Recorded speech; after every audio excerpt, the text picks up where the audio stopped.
who better to sing you happy birthday than Django himself? Ladies and gentlemen, Jamie Foxx! And then Jamie Foxx walks on stage with like an entourage of three guys. Bounds onto the stage, Got some charges guys at him, holding a cake, right? And he just starts singing happy birthday. Yeah. We're all just like standing, screaming like, it's Jamie Foxx. It was like that real rock star moment. And Jamie Foxx obviously is such a showman. He came on and was Oh, like, yo, yo, yo, yo, Quentin! Everyone's like, Immediately grips the audience, sings beautifully. Of course, Yeah. this is Jamie Foxx. and 2,000 people in the Palladium plus Jamie Just freaking Foxx out. singing him happy birthday. And he's like, hey, yo, man, thanks for letting me be your Django. Yeah.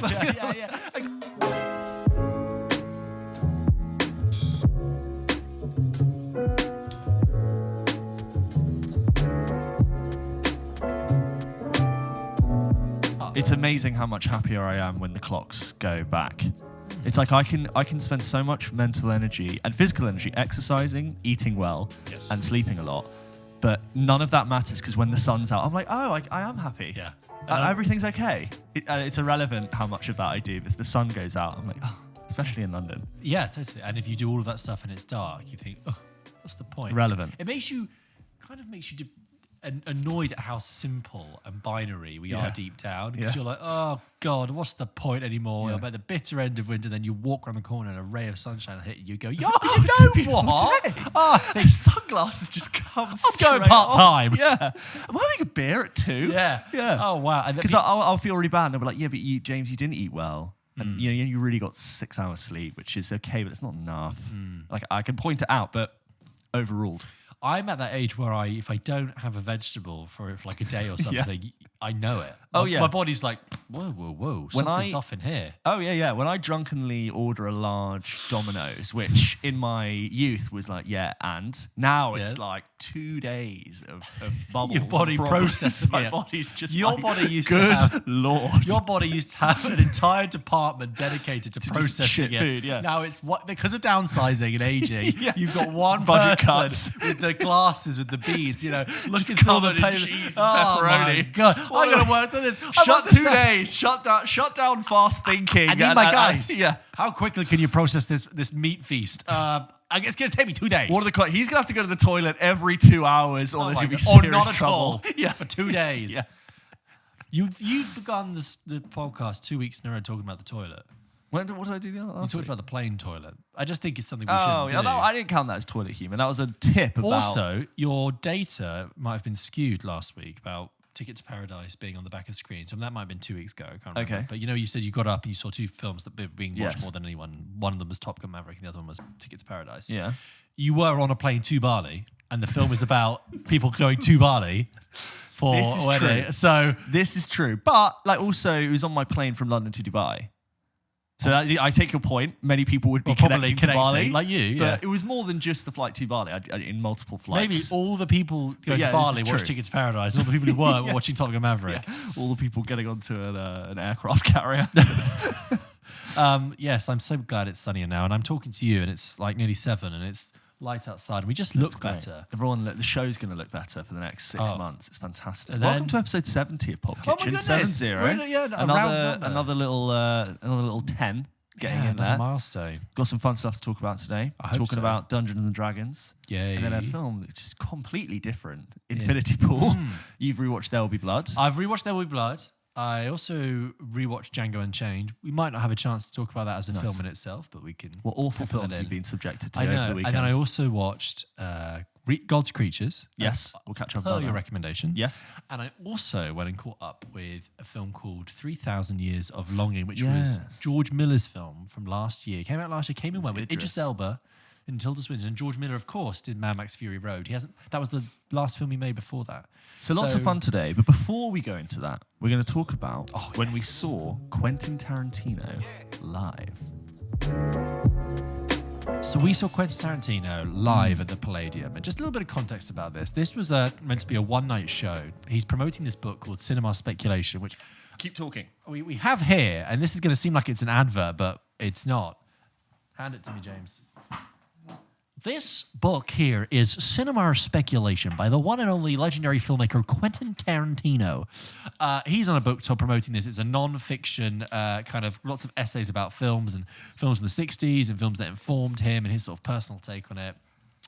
and it was sold out. So I mean, we caught wind of it very late, and then out of popular demand, they added another day on the Sunday night, and we got tickets. My girlfriend got me as my Christmas present. It was very sweet. And James agreed to come along. She then texted me and said, I'm getting this for George for Christmas. Do you want in? And I was like, I guess. Content for the show. Quentin Tarantino only named a bloody podcast after one of his films. It was heaving, and it was just so many people turning out to see him. And the bonus was that we didn't know who it was going to be compared by. Usually we think Edith Bowman. Yeah. The Alley Plumbers. But no, it was being compared by Edgar Wright. Edgar Wright. And we must say, like, when we went in, queued outside at the London Palladium, and then in very Tarantino fashion, which is what he does with all of his film sets, no phones. Yes. No smartphones. Yes. Walking in, you've got one of these sort of like felt packages with a lock. I describe it as, when you buy clothes and they need to take the lock off? Yes. It was like one of those clasps. That's that can only exactly be done every with a secret magnet. cinema I've been to. That's the thing that they do. And so you get this little pouch with your phone, you can't get into it. And I do love not having access to my phone. I think that it's should fantastic. be at every single event. No one's filming. Everyone's really engaged. Everyone's just present. And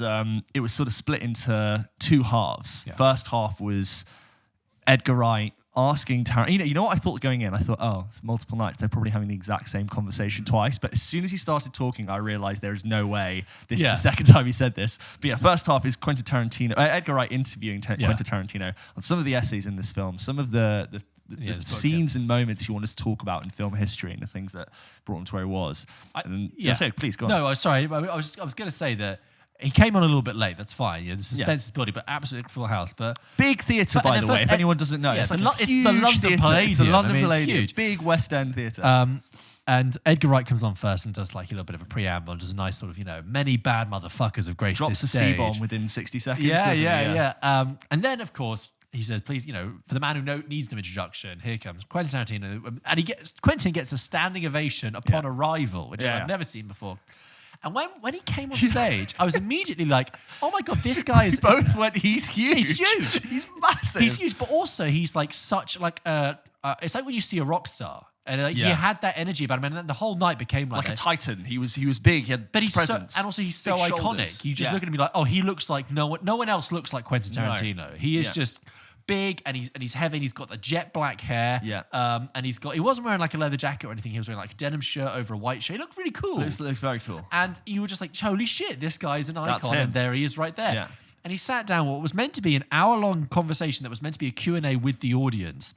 But what it actually became was an hour and a half conversation of Edgar Wright asking Quentin a question, and Quentin, because we're on first-term basis now, Quentin taking 10 minutes to go on a really detailed, intricate diatribe about that one specific thing, and it got super niche. Super niche. I'd say the first 20 minutes, I've no shame in admitting, lots of the references went over my head. I was picking up strands of what he was talking about, but despite that, so fascinating. And I became in awe of him as a storyteller and an orator, and the way in which he talks about things that aren't real like they're real, and they're the most important thing that ever happened, and that's what happens in the movie. And he goes, you're like, oh my God, I don't really know the reference, but I'm in. I'm sold. And when he went for example, there was a bit where he talked about Taxi Driver, and just this great story where he's like, when I saw Taxi Driver, I mean the whole fucking audience like lent in because Harvey Keitel comes in that moment, and it fucking rocks. And all of a sudden you're rooting for this guy, who you never really liked, but now he's trying to save this child prostitute. And Jodie Foster's there, and people would clap at some of the anecdotes, and he was just so passionate and engaging and articulate about stuff that, even if they were niche references, we were just like, wow, we're in for it. And the lights lifted at the interval. And, an hour and a half is a long time to sit and watch someone talk about something particularly so specific. We were like, well, and it was also like Quentin was lost in his own reverie, because when Edgar Wright finally said, okay, we do actually need to take an interval now, Quentin sort of like snapped out of this conversation. He was like, oh my God, this has been so much fun. He could have gone for 8 hours straight. Yeah. He would have happily, if an audience was willing, he would have sat there. I would have happily done it if he'd given me sustenance. He would have happily gone for 8 hours and just kept going with little nods and references. I love when he talked about Terminator, the original Terminator, and why it's so special. And he was like, it's not like there's a little bit of action and then there's some talking and exposition. There's a little bit of action. The only exposition that happens is in a car going 100 miles an hour. You don't give a fucking shit about the cops in the police station. You care about Arnold Schwarzenegger in black walking down. And he has this kind of like, he has on the one hand like an intellect and an intelligence and like hyper intelligence of like a professor, Yeah. combined with the childlike wonder and childlike fascination Yes. with cinema. And what I found very interesting for someone as Tarantino and the films he makes and the assumptions that people make about that kind of filmmaker and the kind of person that he is and the type of person he is of his generation. Normally, when you look at filmmaking or you're talking about people like this, there's a level of sometimes toxicity that comes with it. But I was surprised at how warm and earnest, and I never got a sense of like, when some people of that generation talk, you go, oh, that's a little bit dated. He was just actually speaking. He's just so individual and unique in his own way. It was like dense and factual, but it never felt overindulgent or pretentious. Never pretentious because he was justified in being that nerdy and that specific about what he was talking about because it was all backed up by what he was saying. Yeah, incredible. And I could just imagine what it's like to be an actor and to go to read a script of his, and he would just sit there probably for 2 hours and bring up a million references that you were just like, oh my God, there's been so much thought gone into every single part of this. I mean, what was great is that listening to him talk in the interval we said this week, it makes you just want to go and watch every single film ever, every film book ever, and just like imbibe on the greatness of cinema. But put it in my veins. Yeah. I literally felt like, oh my God, like, I know nothing compared to this man, and now I want to consume so much more. I want to go back. And in the second half, it was great because he was just him on stage reading the last chapter of this book. Yeah, and this wasn't him like at the lectern being like, and then I thought this. He gets the book, he holds it in his hand, and he roams the stage and really performs the last chapter and owns this content that's his, and it makes it work in only because it's written in his voice. He's got such a distinctive voice. So to see him sort of orating it like that, it was brilliant.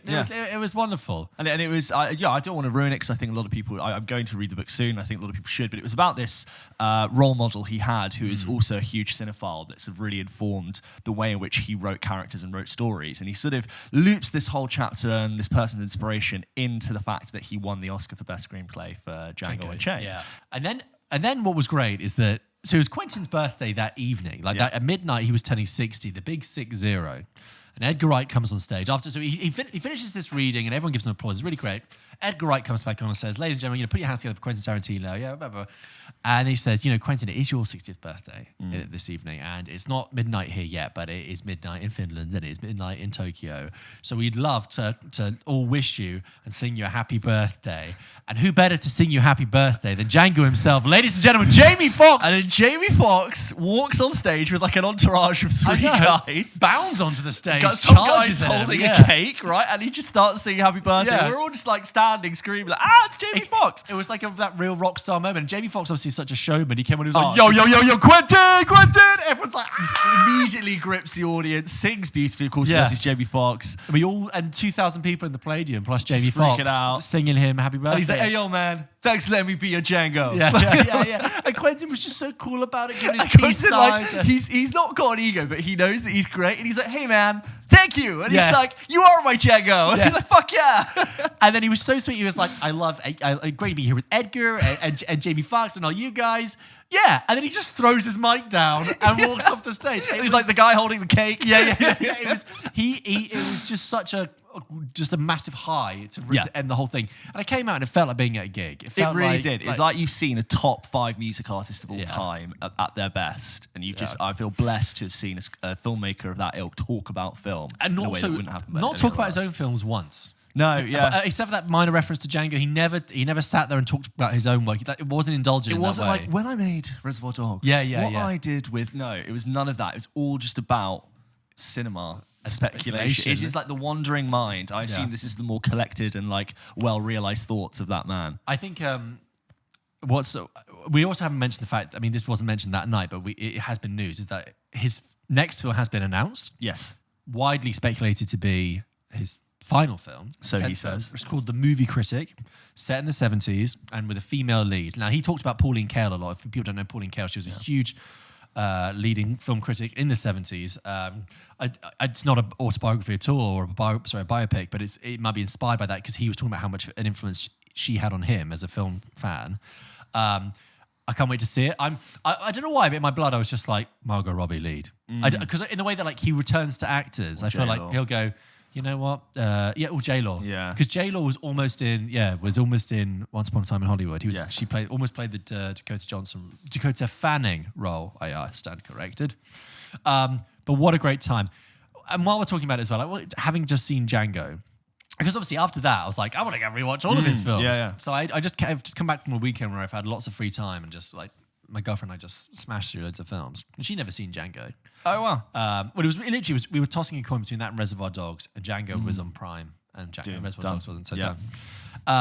And I've always liked Django. I think Django for me is like fine. For me, it's like solid mid-tier Tarantino, and I don't mean to put it down. I mean like still mid-tier and the highest tier. Mid-tier is like a very good tier. Mid-tier Tarantino is a good tier. Sure. I think it's fine. I think really enjoyable Django. It's a bit long. How about that last 20 minutes or so? How'd you get on with it? When I first saw it in the cinema, I found it really insufferable. And now the whole film just moves. Yeah, I'm noticing as I'm older, films move more quickly. Yeah, my perception of time, I guess, has changed. Right, But yeah, like when Quentin shows up as the Australian, I was like, what the fuck is this? Come on.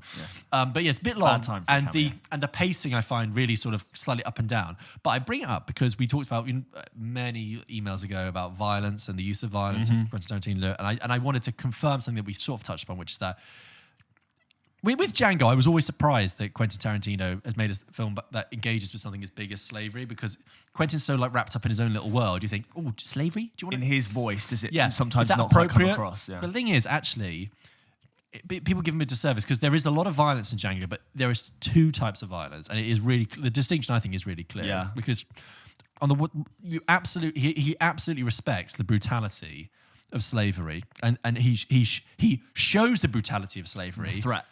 and the threat, and without aestheticizing it or fetishizing it, because when the brutality happens in Django, whether it's Kerry Washington being lashed, whether it's one of the slaves being pulled apart by dogs, like all of that is meant to make you feel uncomfortable and horrified, right? And then that is completely flipped with the huge blood squibs that it rockets out of people. The cathartic violence that happens when Django just goes on a rampage and shoots people. And it's like the balance between the horrific and the cathartic. And I think I understood from the very beginning, I was like, oh, Tarantino's got a really firm hand on this, actually, weaving this whole way through. I never for once thought, oh, that's making me a little bit uncomfortable, like I did with... It's actually in Hateful Eight, but to me, Django, especially just like as it comes to the end, it feels like a sort of slightly frayed shoelace at the end. Because I know Sam Jackson has talked about how there's whole loads of bits to do with his character and scenes that were cut and things that wrap up. Obviously, I can't speak to that. I've not seen the stuff that was left on the cutting room floor, but I kind of do see like different ideas not quite necessarily been tied a bow on. Yeah, it's a little disjointed. That's why the email about the pacing, like some sections can like shift about. But I think Django isn't that actually that interesting a character. I think Jamie Foxx plays him very cold, and I wish that he was a bit more expressive. I don't think it's one of Leo's best, actually. I think he's fine. I think it's actually quite a one-dimensional character for such a three. And I think Leo's trying to give that delivered ferociously. Yeah, so Leo's shouting, giving it all. But I'm thinking actually this character is not actually that interesting. Yeah, and we get asked a lot about Sam Jackson character is way more interesting. Really interesting. So you could have a whole that switch is such a cool reveal. Yeah. When he all of a sudden like changes his posture and everything. I'm like, oh, this is so much deeper than I thought. But really, but like, so, Django, perfectly fun, solid. But I when people ask like, what's your favorite Tarantino film? Isn't it a more interesting question to say, what's your favorite Tarantino character? Could you answer that off the bat? Across all of his films, what are the characters that stand out? I love the Jew Hater's really good. Hans Lander, yeah. And then I saw this TikTok recently, which was about the rope marks on Aldo Rain's neck and how they're never explained, except in the screenplay because he survived a lynching. Tarantino was like, if I wanted you to know, I would have wrote it in, but I don't want you to know. Oh yeah, like Brad Pitt needed to know. You didn't need to know. You could just see it and you could make your own assumptions. I always thought that made it more interesting. I need to now go through and think. Bill's a really cool one. Oh yeah, the Bill's of the kill, the one meant to be killed. That's true. So Hans Lander, absolutely. Yeah. Bill has like that magnetic screen presence because he's withheld for so long, and then when he's there, it's like he has this. Okay, well, you know what? Let's work through it. We'll just try and do it quickly. Well, all the characters. No. Who's the best character in Reservoir Dogs? I would say probably Mr. Pink. Actually, is the most interesting. Yeah. Harvey Keitel's pretty the best. He sort of comes in and changes everything. Really. So okay, either of those. Pulp Fiction. That's the hardest. Yeah. Which character is the best in Pulp Fiction? It's either Samuel L. Jackson or John Travolta's. Do you know really what? Or interesting. Marcellus Wallace. Yeah. That's a good character. Oh no, the Wolf, Winston Wolf. Harvey Yeah. Keitel turning up as Winston Wolf. Which character? He paints really interesting people. It's Okay. like a varied. Okay, Jackie Brown. That's the one I need to rewatch because I've only seen it since I was a kid, and I know people now say that's one of his best, but at the time I was like, this isn't very Tarantino. I think it's probably going to be great. Kill Bill, again, like she's great. cool. Oreni, she's cool. Yeah. They're all fucking cool. Bill's cool, and then Death Proof. Kurt Russell's the coolest person in that. Yeah. Inglorious again. Just going around saying they're all cool. Yeah. Hans Lander, of course. Is there a moment Shoshana, I think Shoshana's quite cool. Oh yeah, really. Yeah, cool. really cool. The strudel scene. Oh yeah, Out of control. but just also when she's like putting the makeup on, she's the lipstick on her, or not lipstick, the blusher on her cheeks. Yeah. She's like, Zola's very cool as well.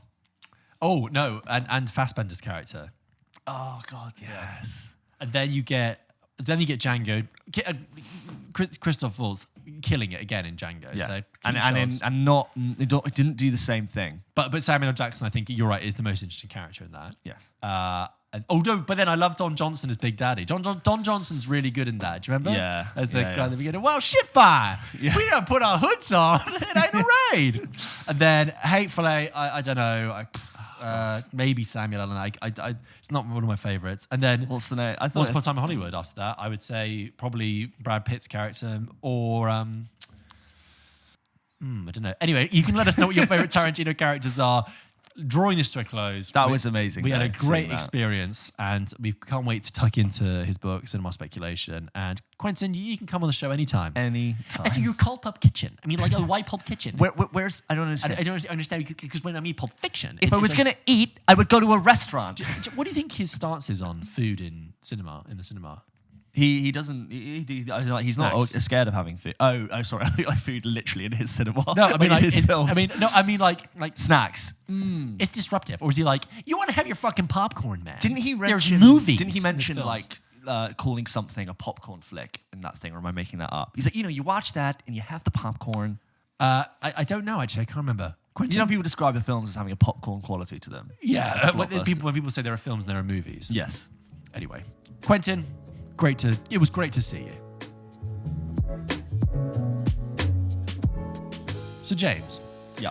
Dungeons and Dragons. Yeah. It's a IP I am familiar with, but in terms of my actual knowledge of how the game works, my knowledge of that is limited entirely to Stranger Things. That's all my exposure to it has been. Do you remember at uni, near where we used to rehearse plays in Falmer, there would be the D&D society that would meet. I remember this release. Is it Falmer? I don't remember it, but Where did you perform Grey Skies? What was that room called?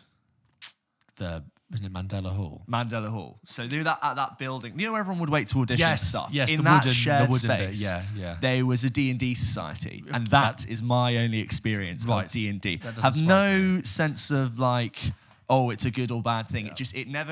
I never encountered it, and it never encountered me.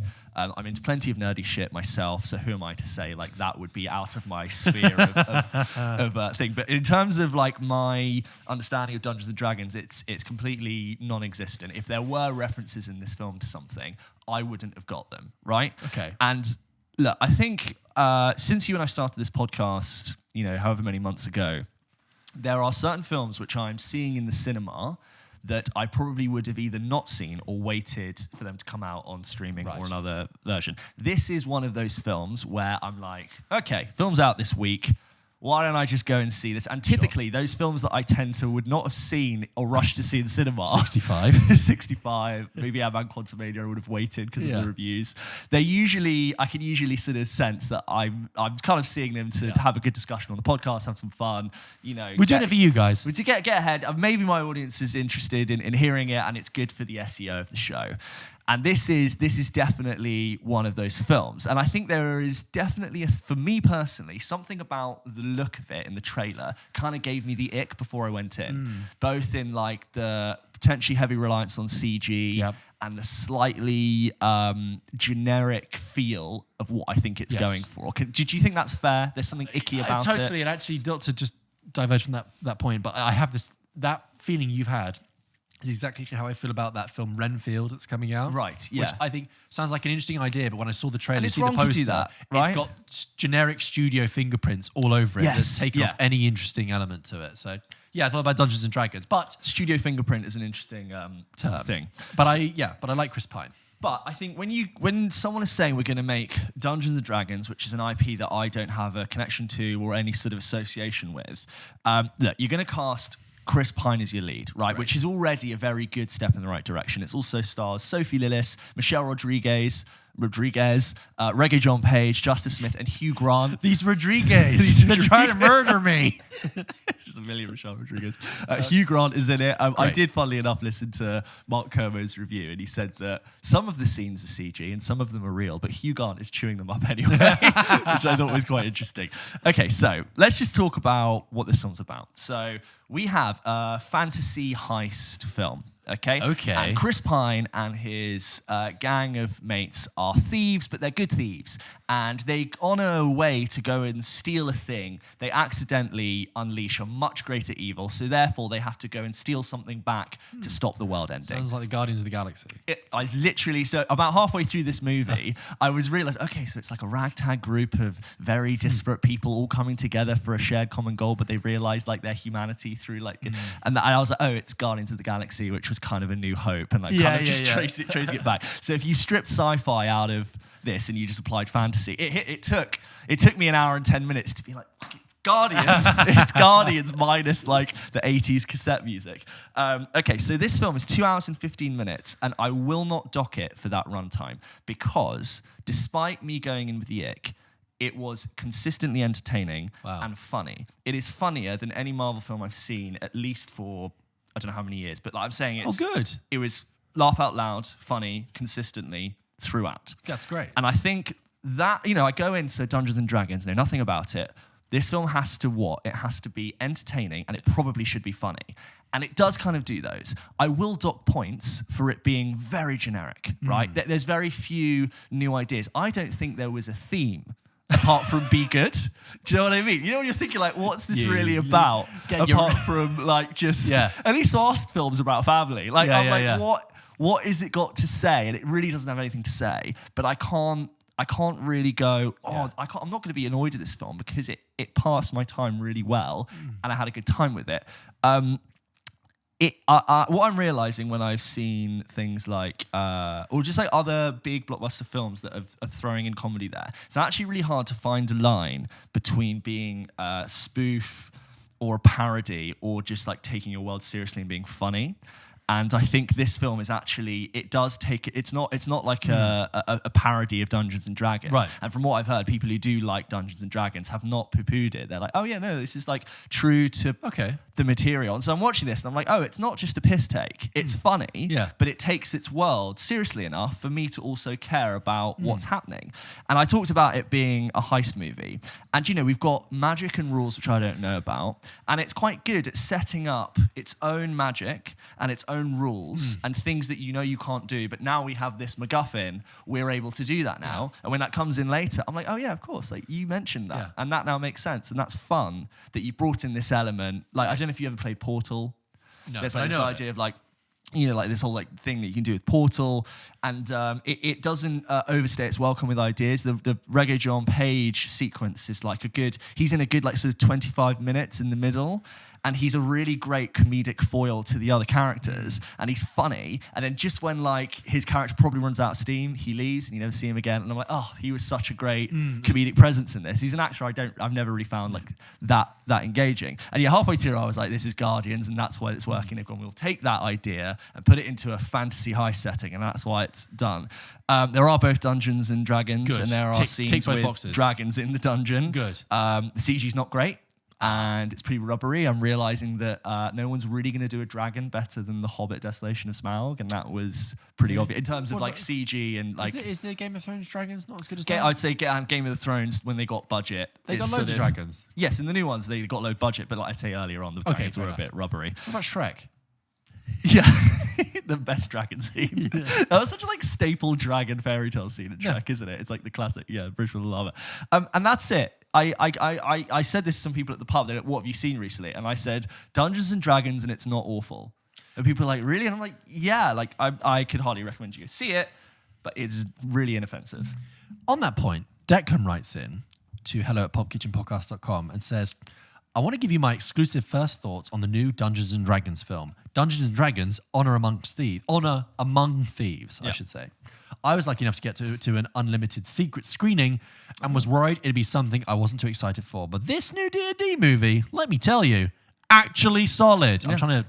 He's written it like that. Yeah. Non-spoilers, obviously, but something that really stands out is that for me, which might be a film confession, is that which might be a controversial opinion, I find Lord of the Rings overwhelming as a fantasy tale because there's so much lore in that opening montage. That, but I don't agree. And I struggle to keep up with the world building, which for me feels more like rules to remember.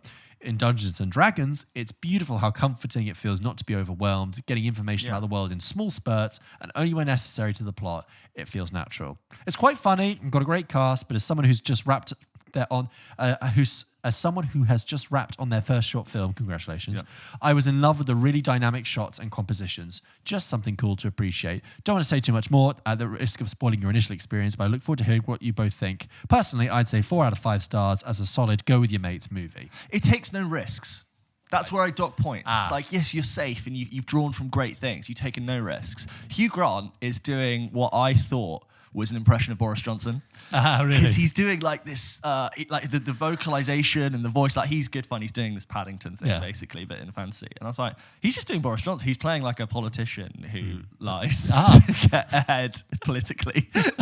He just starts doing Boris in the middle of it, which I found quite funny. So that's probably all I'll say on it. But yeah. Well, if you've seen Dungeons and Dragons, Honor Among Thieves, like Declan has and like James has, write in and let us know your thoughts. Do you know what? If you are lucky to be stuck with Dungeons and Dragons, do you know what I mean? If all the films to be stuck on, you're great fine. playing movie.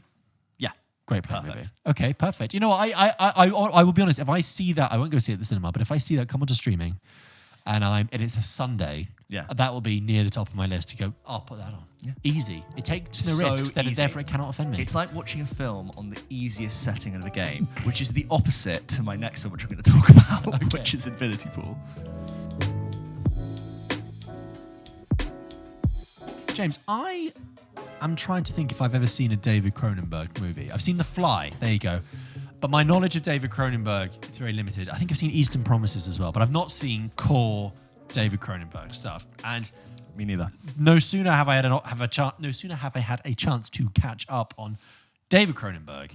His son goes out and makes a couple of films as well, right? Brandon Cronenberg. Yep. Now I heard Possessor, that was his previous one. I heard that was pretty good. There's a great Andrea Riseborough performance in that. Antiviral. Yeah, and I think we had an email saying how good Possessor was. Yes, we did. But here we go. Brandon Cronenberg now returns with a new film called Infinity Pool. You've seen it. Yeah. I fancied it. I didn't know anything about it. Me and my cousin often will go and see some spookies together. Nice. Book tickets on a Sunday night. Went to a very nice cinema, Castle Cinema in Homerton. Nice, like sort of reclining sofa seats, nice screening. Kind of like going to a new place to watch something spooky and weird. It's kind of nice because it's like a new environment. I don't know it. Dark room. Heightens your senses. Heightens my senses. Infinity Pool is... Look, I said before this was like watching a film on very hard mode. Right. And that is the way I felt about it. I think a lot of this film descended into like the last 20 minutes of an Ari Aster film towards the end. God. And I'll be honest, what started as a very cool idea that I wanted to unpack. Yeah. Film loses me about a third of the way in. Early. It became slightly... I was laughing when I shouldn't towards the end. But Infinity Pool is a film starring Alexander Skarsgård, who often is drawn to... I think you could very easily, given sort of the look and who he is, have done sort of a more sort of atypical stock male characters, and I feel like he's always doing something very different and very strange with his acting. I've always appreciated it. I like it. He is playing a writer who has lost his inspiration. He released a book 6 years ago to kind of mixed reviews, but he's married a very rich woman, so he's sort of lost a sense of why he makes his art. And him and his girlfriend travel to this beautiful opulent resort. His girlfriend. Oh, sorry, his wife. So thank you. Sorry, I meant his wife. Have travelled to this... His wife played by... Oh, I can't remember her name, but she's not a name that I... That's not Mia Goth. No. Okay. No. And they travel to this opulent resort, and he's meant to try and find his inspiration. And It's set in a fictional state called Lee Tolga, which is, I think, loosely based on like Croatia, Bosnia, around that region, based on like what it looked like and the way in which they referenced it. And it's kind of like a troubled state where as long as you stay inside the resort, you're okay, but the locals are barbaric and wild and the police are slightly brutal, so just be careful. They meet this couple, one of which is played by Mia Goth, who says to him, "Oh my God, I loved your book. I thought it was incredible. Are you writing another one?" And he's like, "Oh, I'm so struggling for inspiration." And they sort of end up going on a day trip to the beach. And what happens is they get very drunk at the beach, and on their way driving back, Alexander Skarsgård is driving the car, and he hits a man with the car. And they try to sort of like just run and leave it, but the police eventually catch on. They get taken to the police station, and the chief officer says very casually, "Look, the penalty for this is to be executed. But fear not, because what we can do is we can, if you pay us loads of money, we can create a complete clone of your body, and we can upload your consciousness and your thoughts and your feelings to them. And instead of you being executed, we'll execute the clone." And what? yeah, so we're already like in sort of like, and that's the thing. It was delivered very matter of fact. It wasn't, touched upon that this is like an insane proposition. You're like, look at this. It was like in the mania of being processed in a slightly like a skewed political system where you're just panicking and you're like, "Oh my God, I've just been caught up in this terrible thing. What can I do? Throw money at the situation." Right. And so Alexander Skarsgård watches his own clone be stabbed to death as a means of justice. And in that process, he's not there. Well, there's obviously this sort of sense that we're not actually 100% sure, because you've uploaded a consciousness to a clone. Is it that version of him that's been executed, or is it the clone that's now living Is it on? the man who goes There inside are the box? later versions of that which sort of are purposefully switching the perspective where you never really know who you are. And he gets ended up linked with this group of people who are all ultra wealthy, who have all had their bodies destroyed and killed because they keep breaking the law. And what you've got is this commentary on the ultra wealthy and how they can seemingly go on holiday, find themselves, discover things, commit as much crime as they can. But it doesn't really matter, because with enough money and enough influence, you can essentially reset, dispose of your old self at the cost of your own soul. And come the next hour and 15 minutes of a surrealist, psycho, hallucinogenic, body horror. There are so many things in this film that I cannot describe, because this thing would just get demonetized. Not that we make loads of money, but like it would be downvoted in terms of the algorithm. But we've got phalluses emerging out of female genitalia. We've got blood and pus coming out of breasts, and breastfeeding of people that shouldn't be breastfeeding. Mia Goth is one of the pieces of this film that I thought kept me really interested. She's amazing screen presence. And there's sort of this, there are little ideas dotted throughout, which I really liked and wanted to unpack. It tried to do so much more than commit to one of them, that I just felt like it was showing too much without a clear idea, and the audience just didn't know what to latch onto. So I'm glad I saw it. But coming out of that film, me and my cousin tried to discuss it, and it was like trying to remember a really weird dream just as you've woken up.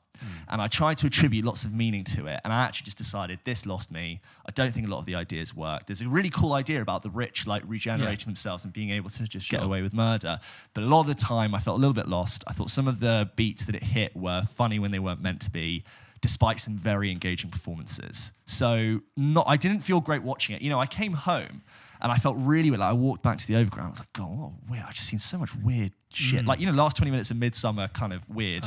And I get in, Tally's like, "How was the film?" And I was like, "God, it was really strange." She's like, "Are you not all right?" satisfyingly strange. And everything I was saying was weird. Everything I was doing felt weird. Nothing was normal again. And I wanted to shower, curl up in a ball, and watch The Mandalorian, because I was like, I just need to cleanse myself. It was like watching a film on Very Hard. Alex from Derby has seen Infinity Pool, and he says, having previously seen and rated Brandon Cronenberg's last film, Possessor, I was exceedingly excited to have a random rainy afternoon off to myself to go and watch this new offering. I love that, by the way. Oh yeah, gorgeous. Random rainy afternoon off, and you went to the cinema by yourself. Perfect afternoon. Gorgeous. Gladly, I'd only heard one review of this film. I didn't know too much about the journey I was about to go in. I certainly wasn't prepared for how disorienting, disturbing, and at times wildly fun this film would be. It is the kind of movie you feel you can't leave the screen because the people outside won't understand what you've just experienced. It's unexplainable. And when I made it to my car, I had to just sit for about 10 minutes to collect my thoughts. I really cannot recommend it enough for those with strong stomachs and minds. Yeah. Cronenberg has once again managed to sear indelible imagery into my brain, and the final act managed to make me physically and mentally squirm in a way that no other film has ever done. Well, a very visceral response to me there. That's cool. A special mention to Mia Goth, who has cemented herself as a real talent with this role, but Cronenberg must take the biggest plaudits. I have so many questions reading around in my head after Infinity Pool, some of which may never be answered, but I look forward to hearing your thoughts on it. Thanks as always for the pod. So thank you for your email, and I completely respect your opinion, but I will disagree on my thoughts on the ending, which I didn't like. I thought it fanned out way too much and then tried to very quickly just give a little meaning to it, and I wasn't there for it. I will probably seek out Possessor, but also, is it one of those things you saw where you're like, well, at least he tried. Like, at least there was like a mad idea in there. Or is it?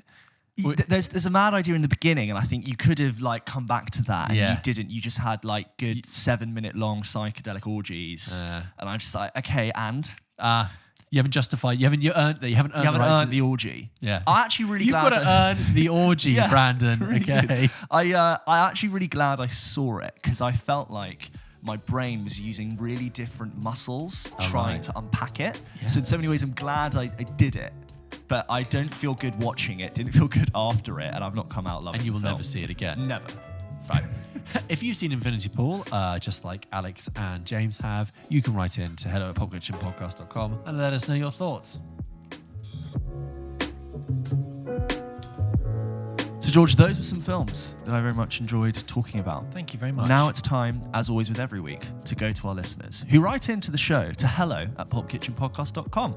Our next email is from Aidan, who says, hey guys, currently on episode 18, trying to catch up. Just wanted to say your content is amazing. Love what you guys are doing. Thank you so much. I would ask him a question, but you've probably already covered it. So I'll let you know once I've caught up. If you've reached this point, Aidan, if you've reached this point, congrats on reaching episode 70. Yeah, but this could be 3 months down. I know, but just say, well, keep going. Keep going. Well done for making it this far. We hear you. Do you have Letterboxd? Thanks for entertaining my commute to work. You're welcome. I have Letterboxd, which I sometimes funnel my Pop Kitchen stuff through. James doesn't, because he's... I let George do that. Lazy. No, there's me. There you go. What are you on Letterboxd?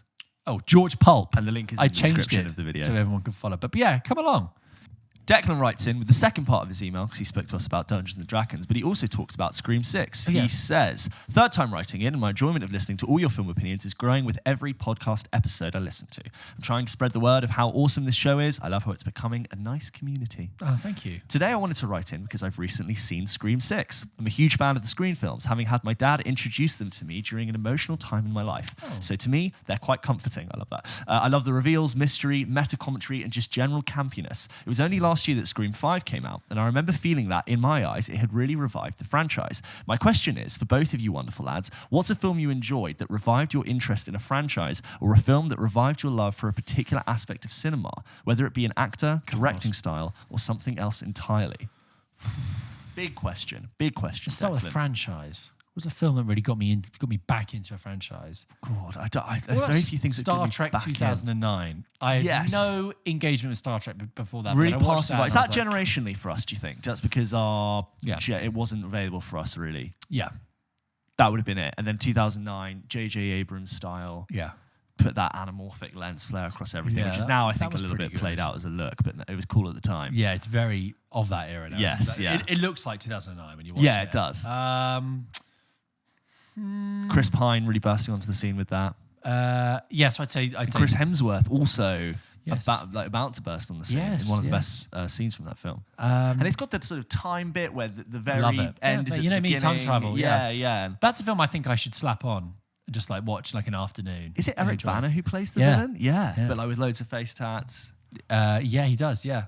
But I can't say that I was like, oh my God, I'm a Star Trek guy now. I can't say, honestly, that was never me. Nothing converted me. But and I say that the series since sort of disintegrated a little bit. I remember watching Bradley Cooper in Place Beyond the Pines and Silver Linings Playbook in quick succession. And I went, oh, I like this guy as an actor. Oh, yeah. Oh, I'm actually... He made I really such a enjoyed it. conscious effort to not do another Hangover-esque type film. Yeah. I mean, he looked very 83. bored in Yeah. The Hangover 3. Oh, my God. He looked so bored. But Bradley Cooper's about to play Leonard Bernstein in a biopic called Maestro, which is produced by Steven Spielberg and Martin Scorsese. And it's got Jeremy Strong in it, and Maya Hawke, and Kerry Mulligan. And I can't remember if we talked about it before, but like, Yes, please. It looks really, really, really good. I'd say like it's hard to come up with one thing, but there's I think watching one film that you really agree with always pivots your eyes constantly. Yes. Like you always will go, ooh, this, therefore there's that which I can now look at, and it's an ever evolving thing. I can't say. Usually I'll get turned off from franchises. Not to sound like, oh, I'm so much better than them. I'm not. I just think like sometimes you'll go, I need to cool off on this. Declan says, many thanks for all the content you bless us with. Thoroughly makes my day whenever I see an upload. Something I forgot to mention last time is that over Christmas, I had a few long journeys with friends and family. So we had a go at some of your games and altered a few of them to make them more Christmassy. Oh. And it was such a joy. Enjoy every day you have because the new perspectives I've gained from this podcast has allowed me to enjoy mine more and more. Wow. All the best. Declan. Wow. Oh my God. Spit You go, some Declan. wisdom, yeah. That's deep. I think Declan's a spiritual man. Just putting it out there. Okay. He wrote this at candlelight on a quill. Yeah. Had his great-great-grandson transcribe it to an email. Okay, next up we've got an email from Kieran who says, hello, Pulp Kitchen, as if that's our name. Was wondering if I'm going to read this with the spelling incorrect as it's written. Was wondering if either you, as film lovers, owned a physical collection. I much prefer owning films physically and have nearly 300 Blu-rays, but with more and more films being released exclusively to streaming services, they often don't get a physical release. For example, there's no... I just went very partridge there, but it's just like... It's such a partridge point. They don't get a physical release. It's a real shame. For example, there's no plans to release Barbarian on Blu-ray, which was one of my favourite films of 2022. That is strange. Do you think physical releases will be a thing that carries on long into the future? Side note, I always thought it was funny when you would say sirens on your end until I was in the middle of a junction the other day and in a blind panic looking for an ambulance to be relieved, and then I was relieved to hear you say sirens on our end. I think about you and everyone like you every time I say it. Controversial opinion, Taxi Driver isn't the masterpiece it's built up to be. Well, Quentin Tarantino's going to hunt you down and shoot you.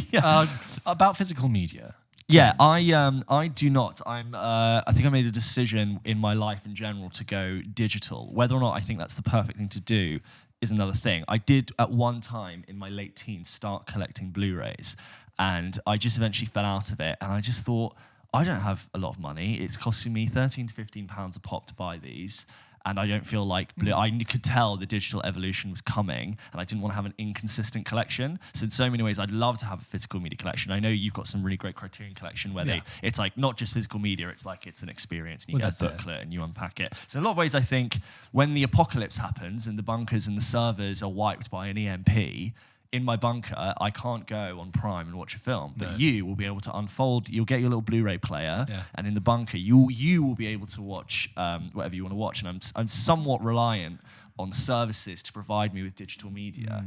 So I'm aware of it, but I don't want the space. I don't want the clutter. Yeah. There's a cost to it as well. But I think physical media will maintain the same way that vinyl did. I think that's what Criterion has been doing with like super boutique, high-end. Not just giving you a film, but it's giving you a booklet. It's giving you an essay. It's giving you amazing special features. Like, it's giving you a real depth experience, and that's why it's 3 times the price point of what a normal Blu-ray is. I would, because currently a Blu-ray disc is better quality than the highest quality that an Apple and Amazon give you. That you still get a better picture on Blu-ray. I would love them to go even harder on that and go, okay, so we've come up with this new way to store and play media. I'd rather if they came with a really great presentation for these films and I had an investment in a really good home cinema setup, I can imagine myself for certain films buying physical media, but the convenience factor of digital I think is more appealing for me currently in my life. Kieran, thank you for your email. Next one is from Jared, who says, hey George and James. They put the George first this time. Because we said it was James and George. Which is usually what people do. But A, B, C, D, E, F, G, G. George should come first. No, J and George. Yeah, G is the letter comes before J. No, but I said it's the alphabetic vowel sound. Oh, I'm not saying it's my rule. I've been told that like George and James. Yeah, it's like J James and George. It's the alphabetic George vowel and James. sound. That's what it is. George and James. We need to speak to like a phoneticists. Yeah. What should we be? Okay. carry on. Thank you for naming me first. Long-time listener, second-time emailer, kind of. A few months ago, I wrote an email to you and waited patiently week after week for you to read what I wrote. Every week, you skipped mine, and I was so worried. Was my question bad? Do they hate me? Well, yesterday, I went onto my email to read what I wrote again, and I felt like the biggest idiot when I realized I sent it to the wrong email. Now I feel horrible placing the blame on you in my mind for so long. Anyway, She's got voodoo dolls with our faces on them, sticking pins in them. Fucking James and George. I'm picturing the Eminem music video Stan. Oh, yeah. He's writing the thing. Dear Slim, Pulp, I wrote you when just still still ain't calling. Please don't go. Avatar 2 was not that Yeah. good. I'm driving down the freeway and I'll never ride your ass. Now I feel horrible placing the blame on you in my mind for so long. Anyway, I've been a huge fan of you guys for a while. I'm a junior studying film in college, and your podcast has really given me an entirely new insight What a into way films as well to as the mock the industry. hell out of Well, him. when you say junior in college, I have to immediately go. Plus, I love your takes, even when I don't necessarily agree with them, since it's so interesting to hear your perspectives. Oh, thank you. But couldn't possibly agree more on James's take on Avatar: The Way of Water, but also Armageddon Time was my least favorite movie of 2022. I've also since spoken to people who thought it was a load of rubbish. So A load of rubbish. I've heard load of rubbish. Wow. But I thought it was a little bit more interesting than it appeared to be. My question pertains to directors. I love to spend my time creating rankings of different film-related things, such as directors. And so I was wondering if you guys could rank some directors' filmographies in order of your favorite to least favorite. I would especially be interested in hearing your list of Kubrick, Chazelle, Tarantino. I mean, we Spielberg.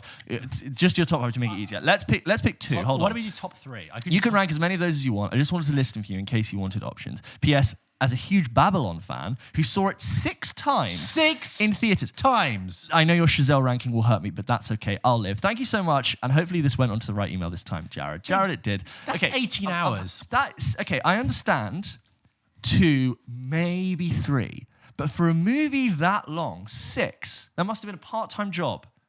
But Jared, if you felt moved enough to go and see Babylon 6 times, I'm so happy. I for salute you. And I Absolutely salute you. Imagine when you love a film like that, a big cinematic epic that's a feast for the eyes on the screen, and you're loving it, and it's long. You must just be absolutely giddy when those credits roll. All right. Quickly, can you do your top 3 Tarantino? Top 3 Tarantino. I'm gonna go top of my head. Kill Bill, Inglourious, Reservoir Dogs. Are they in order? You think so? Oh, you put those in order. I think so, but I'm just gonna Kill Bill, your top just 1. Do that again. Kill Bill. Kill Bill, Inglourious, Reservoir Dogs. Reservoir Dogs. I think. I don't like to put them in order. Yeah. But if I was going to, I'd probably say Pulp Fiction. Yeah. For me, that is like the iconic OG Named a Tarantino. podcast after it. Yeah. I named it more because it was a pun. But you're right. No, you know. Followed by Inglourious. Yeah. And actually, probably, if I was to have 3 to encapsulate his range, I would probably go Pulp Fiction, Inglourious, and Once Upon a Time in Hollywood. Yeah. Followed very closely by Reservoir and Kill Bill. Yeah. Underneath which is Django as the solid middle ground, as we talked about earlier, with a question mark next to Jackie Brown. And then below that is Death Proof. I think because Kill Bill was the first Tarantino I ever watched. And I was Oh, like, wow. Whoa, this is like, what is this way of telling a story? And And could you do Spielberg? oh god, we'd spend all day. I'll do Damien Chazelle, which I think we both would agree on, which is Whiplash, yes. First Man, La La Land. I mean, he's only had 4 films. I know, but that's what I'm saying. So everything but Babylon. Well, no, I'm just as a ranking, as in 1, 2, and 3. Whiplash definitely. Whiplash Whiplash Whiplash number 1. Whiplash First Man. As I said. Next email. This email is from Alistair, who says, "Hi guys, I'm a pretty new listener to the pod, and I've never been a person who was overly into movies, but I've become much more interested in the world of cinema since listening." Yes, That's great. love We that. love that. I particularly appreciate some of your recommendations, especially Arrival, which I have not stopped thinking about. Oh, Yay, great. Amazing. And Barbarian, which I enjoyed despite not being into horror movies at all. We Great. converted a few people on Barbarian. I'm glad for it. I love that movie. You may have discussed it before, but I was wondering what you both think of Forrest Gump. I often tell people it is my favorite film, as I love how it includes so many historical events without being anyone in particular. I also think Tom Hanks is brilliant in it, and I appreciate that it is just one film that hasn't been ruined by countless sequels. I think I have such a fond memory of it because I watched it a lot with my family growing up. I seem to be on Sky One all the time. Do you have any movies you particularly enjoy due to your memories of watching it before. Cheers, Alistair from Edinburgh. Just James. watching Forrest Gump on Sky One would probably take 3.5 hours because of the endless. I mean, it's a long breaks. film as it is. It is. How long is it? Like 2.5? Forrest Gump, I think, is a film, while George Googles how long it is, that I think gets... I like 220. Forrest Gump, but I know a lot of people that really rail on it, and I don't think it's as bad as people give it a lot of shit. I agree. When I watched it when I was like 13, I thought it was fucking brilliant. I loved it. I watched it, I think, younger than 13. I was like, this is incredible. Yeah. And look at all the amazing things it's touching upon in history, Yeah. which I think I understand how that can annoy people. But Tom Hanks gives a really good performance. And as Forrest Gump. it's emotional at the end. Yeah. with, Jenny. I think that's the thing. I think when you ping get pong. older, you look back and I think now maybe especially if we've become so overly familiar with Forrest Gump that the whole peas and carrots again can get a little bit like, oh god, And I'll make the praise like a little bit again. patronising. Okay. But it's like it's really you could easily tear Forrest Gump down. I think But it's got such a heart, and it's just so fun. I think if you sat the haters down and forced them in some sort of weird fantasy world to watch Forrest Gump, I think they would secretly have a lot more fun than what they slag it off for. Yeah, I agree. And actually, it was wasn't that one of the ones we suggested for the guy who'd never seen a movie before? Yes, to it was watch? up there. Yeah, I all think, time. So it's no long. Like when I was like 13, it was like one of my favorite films. It's Yeah. not there now, but I like Forrest Gump. If it's on as well, I think, I could set into this easy because it moves. It's like now it's the 70s, and then the snackable, yeah. soundtrack is just like hit after hit after. When he runs for the first time, That whole sequence in Vietnam, incredible. yeah. And Lieutenant Dan, you ain't got no legs. Thank you, Alistair. Even Lieutenant Dan came to watch. This next one is from Angus. He says, "Good day, fellas. Aussie. In the wake of West Sussex." Oh right, okay. He provided it right. Much at the end. closer than I thought. Yeah, I already set you up there. Yeah. Good day, fellas. In the wake of the Oscars, I've been thinking about films and series I deem to be of very high quality, and it's got me thinking about limited series. Obviously, there are Emmy categories for limited series, but to what extent do you think there's a place for them at the Oscars? Why Right. group them with TV series? Letterboxd, for example, acknowledges them, but doesn't TV series. But doesn't TV series. Right. It acknowledges limited series, but doesn't TV series. Gotcha. I understand why it's found a place at the Emmys, but I feel as though a lot of limited series have their roots in film, and the way you'd approach them is surely more similar to how you would a film. Also, some limited series have originally started as films, and then released, they have more potential as a limited series, despite still being a relatively short runtime. Also, for categories like original score, you can have more music time in some films than you do in limited series. I'm not petitioning for limited series to be at the Oscars or anything, but just the idea just provides some interesting thoughts, and I'd love to know what you guys think. Brackets, I really enjoyed Dope Sick on your recommendation. Right. Maniac, When They See Us, and Unorthodox are also personal favourites of mine. Do you have any others to mention? Loving the podcast and appreciate all the effort you guys put in. Keep up the great work. Angus, West Sussex. Thank you, Angus. Limited series, George. Right, so first of all, the one limited series that comes to my mind that I will always recommend, Band of Brothers. Is like the definitive limited series 23 years ago or Pacific whatever. as well. Just so the Band of Brothers I think is I agree. much better, but like of that ilk. But yeah, I think that's a great limited series, and also a limited series that it only ever had 10 episodes, but it stayed with people. And before We're still TV talking was what about it is today, it was very unique to have that kind of treatment done to a TV show. I'm not sure if I agree whether it has a place at the Oscars, but like I do agree that it is a grey area because I remember this happens a lot with documentaries. Like OJ Made in America is like 8 hours long. Yeah. It won the Oscar for Best Documentary. But there was a conversation about like, I think they then changed the rules after that one because they were like, that had actually run on ESPN as a TV series. Right. That they then condensed and put out as a single film. And so the Academy was like, you can't do that because you're cheating the runtime kind of rules. So I don't know if they have a place for it in the Oscars, but I do love a limited series. Like Dope Sick, like you say, great. Yeah. Gets in, gets out. That's what you need. To your point, I think I'll pick on something I said last week. Sorry, the Watchmen thing they did recently. That was a series that you thought they were going to spin for series on series. Yeah. But they just came in, did 10 episodes, and then left it.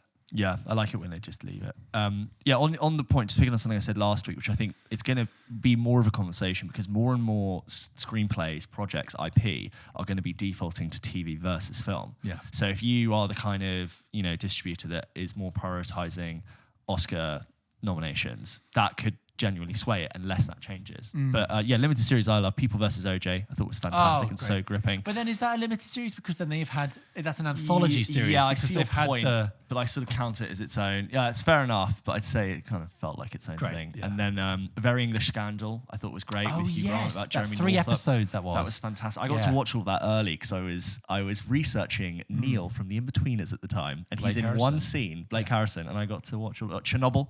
Oh, Chernobyl. Great Really shout. Good. Yeah. That's another one I'd say. Great. And True Detective, I suppose you could say originally. But then again, that has second season. So how do you... So I still no. Yeah, you can't. you can't. Because If it's Queen's Gambit was quite good. But it's like, if you allow True Detective, can you now allow The White Lotus? No. That's the thing. No, you can't allow them. The rules changing. That's what we... Well, guys, I would just say, if you, like Jared, do not have our email, it's always linked below, and it is hello@pulpkitchenpodcast.com. I try to load it on the screen every few And minutes. if you're sat there thinking, hey, I sent in an email a few weeks ago, and I've checked it, and I sent it to the right one, we are getting to it. We have a bit of a backlog. We're just trying to get to it. We just don't want to make the episode super long, so do not despair. We will get to you. So, George, I'm always trying to... Well, both of us, always trying to mix up the show, keep it fresh, keep original. And, we're in the sort of 48 hours leading up to a record, you and I, what we're seeing, what have you seen, what we're talking about. Okay, we'll do that. You do that. Have we got a game? And usually, within a few hours of the show, someone has to come up with a game. And I know if I just say, oh, we're doing cast lists, oh, we're doing opposites, you're going to go into your mind palace and you're going to start linking up the faces of the actors and putting them together. That's what I do. And I need to keep you on your toes. Okay. Okay. I want you to have a mental workout. Okay. So what I've devised is a series of miscellaneous quick-fire rounds. Okay. All of them are different. And for all of them, you have 30 seconds to answer them. Okay? Okay. So for this first one, are you ready? I think so. I need to get a timer out. Oh, Jesus. Oh, God. This is going to be good. This is going to be good. And I think you'll be sweating already. Yeah. That's the point. It's like, I want to work this boy out. I want you to need a nap when you're done. Okay, George, are you ready? You have to name 10 films with a colour in the title. Okay. You have 30 seconds. Your time starts now. Green Book, The Thin Red Line, the Colour Purple, Black Narcissus, The White, Black Hawk Down, Orange is the New Black. No, that's You've got 4. Blue's the Warmest Colour, Half a Yellow Sun, Deep Blue Sea. I've said blue. No, you could use multiple colours. Deep Blue Sea. Purple Rose of Cairo. Time. Hang on, you didn't tell me that I could do the same colour twice. Oh, of course you can. No, I said with a colour in the title. No, but I've said the red one. No, because I could have done more. I could have done more. Okay. Well, that was round 1. How many did I get, though? I think you got 8 in the end. How many do I need to get? 10. So I got 8. Come You on. got 8. Oh, that's fine. I think you did very well. It's hard. That's hard. Because I could have done Blue Ruin, Green Book. Green Mile. Sorry, not Green Book. I did Green Book. Green Room. Green Room, Green Mile, Pink Panther. Can you make sure you Clockwork explain? Orange. Can you explain? Men in Black. Can you explain the rules exactly? I will. Okay. Legally Blonde, technically. Shut up. Okay, come on. Okay. George, you have to name 5 films where the main character dies. You have 30 seconds. Go. Sunset Boulevard. Pulp Fiction. That's 2. Main character dies. Alien 3. Terminator 2, you could argue. The Matrix Revolutions. Yes, just you had a second to go. I get 5. Well, You got 5. I said Terminator 2 because you Arnie, you maybe I count that. And I also would have counted Matrix 1 because Neo technically dies and comes back as the one. You good? How are you feeling? You doing well? How are you doing at home? That's are a you spoiler. screaming? You should have flagged that as a spoiler one for people. Oh, it's the Matrix 1. Come on. No, please. but like 5 films where the character dies. It's like, that's okay. fine. Right. You ready? Next round. Okay. You have to name 7 films where the runtime exceeds 3 hours. You have 30 seconds. Go. Lawrence of Arabia, The Irishman, Lord of the Rings, Return of the King, Russian Ark, Gandhi, Barry Lyndon, and One more. Babylon. Yes. Did I do it? You did it. You had like 8 seconds to spare. You can also do like Moses' 10 Commandments. No. I've given you my 7. And I passed the test. For anyone listening, George already looks exhausted. Okay, next Come on, round. you're You're doing very well. No, I'm giving it to you. You're doing very well. Right. Ready? Next round. Are you enjoying these? I am, actually. These are fun. Okay. You have to name 10 Disney films made before 1970. Your time starts now. You have 30 seconds. Ben Knobs and Broomsticks. Yeah. Mary Poppins. Yeah. Robin Hood. Yeah. Steamboat Willie. You counting that? Sure. Fantasia. Yes. Bambi. The Jungle Book. Dumbo. Some big ones you're missing. 1970.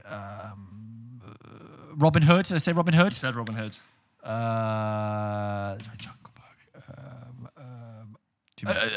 Not Beauty and the Beast. No. Time. How many did you get? You got 8. Snow White. Snow White, Cinderella. How many did I need to get? 10. 10. Snow White, Cinderella. Oh yeah. Yeah. Fair enough. Fair enough. Did well. I think Alice in Wonderland, I suppose. Alice in Wonderland, the OG. Right, next one.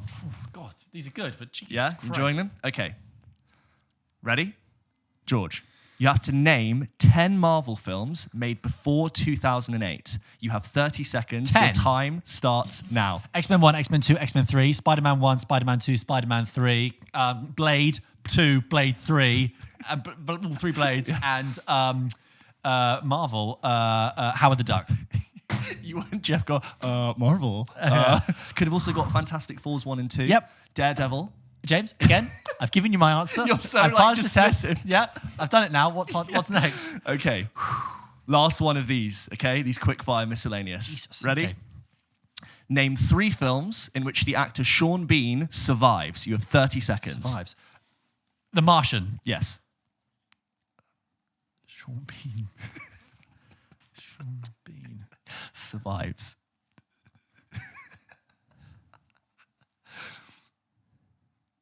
$15 seconds. I'm left. struggling to remember what he's been in, apart from Lord of the Rings and GoldenEye. Dies in GoldenEye. I know. Dies in Lord of the Rings. Aragon.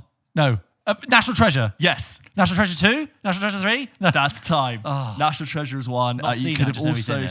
said Troy, All right. Flight Plan, No.